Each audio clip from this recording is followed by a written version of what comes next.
Hello दोस्तों, आप देख रहे हैं उज्जवल महाराष्ट्र। आप सभी का स्वागत है हमारे और आपके न्यूज चैनल पर। देखते रहिए उज्जवल महाराष्ट्र। लाइक, सब्सक्राइब और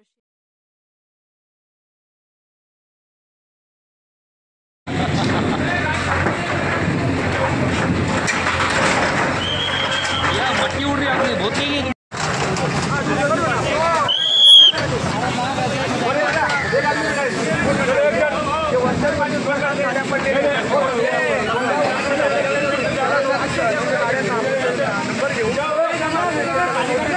दोन दिवस टाइम द्यायचा, नाही चालले तुमच्या डंपिंग यार्डमध्ये खूप महत्त्वाची कारवाई ही मानली जाते आहे।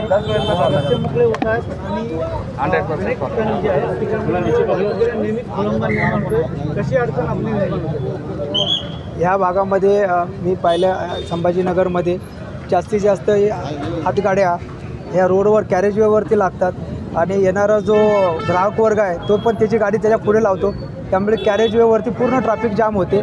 तसेच काही दुकानं आहेत त्यासमोरसुद्धा त्यांनी अतिक्रमण केलेलं आहे आणि त्यामुळे तो रस्ता पण दिसत नव्हता आणि ज्या ठिकाणी आपण वन वे केलेले आहेत तर असे वन वे पण आपल्याला दिसत नव्हते।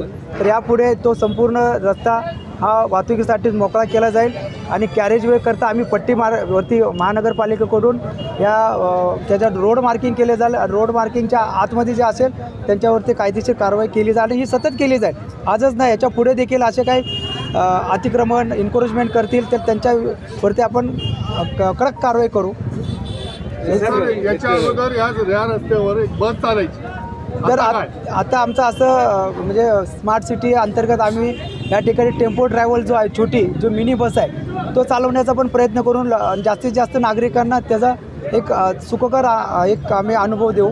एक आमच्या संयुक्त विद्यमानाने आम्ही ह्या पुढील सर्व कारवाई करत राहू। सर एक मिनिट, एक रॉंग साईड गाडी येतात इथून आपल्या भडकल गेटपासून तर शाखांपर्यंत गाडी येते, 2 व्हीलर 3 व्हीलर 4 व्हीलर, तर याच्यावरती ट्रॅफिकचा पॉईंट येणार का म्हणजे या साईडला? खूप आम्ही आत्तासुद्धा मी आल्यापासून जवळजवळ एक 8,000 एका महिन्यामध्ये 8,000 विरुद्ध साईडला येणाऱ्या गाड्यांवरती कारवाई केलेली आहे आणि यापुढे सुद्धा केली जाणार आणि इथे नाही ऐकलं तर आम्ही त्यांच्या गाड्या इम्पाऊंड करून कोर्टात पाठवणार। हा एक आमचा पुढचा त्याच्यावरती एक उपाय असेल। आपलं नाम? ACP Thorat traffic.